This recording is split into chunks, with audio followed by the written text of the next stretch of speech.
पहिलो पटक फोन सम्पर्क गर्दा तपाईको उमेर कति थियो अरे?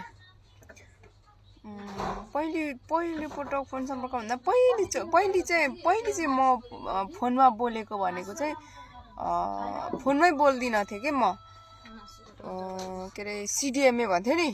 त्यहाँ चाहिँ मेरो दाइजू विदेश जानु भएको थियो अनि तेरो दाजुको फोन आउँछ अरे आज, म चाहिँ उता पर जान्छु है दोकानेकोमा भन्नुभयो मम्मी।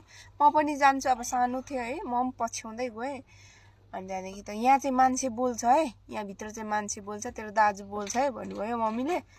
अनि मम्मी बोल्नुभयो अनि भरे मलाई मम बोल्यो के, हेलो हेलो भन्नुपर्छ भन्थ्यो। अब हेलो पनि मलाई थाहा थिएन कि त्यतिखेर।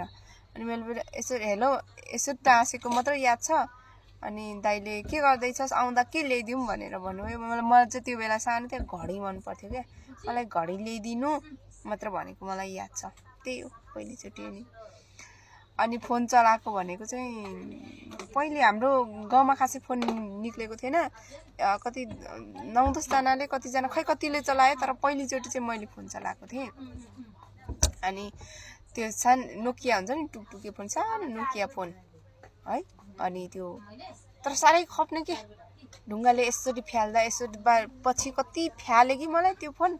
तर त्यो उसको त्यो यस्तो थिच्ने हुन्छ नि लाबरको, त्यो उकेर कहाँ पुग्थ्यो, माथिको उसको टाउकोनिर कहाँ पुग्थ्यो। तर बिग्रिँदा भएर जोड्दा गरेर हेलो गर्दा जान्थ्यो कि। अनि त्यस्तो फोनहरू चाहिँ मैले चलाएको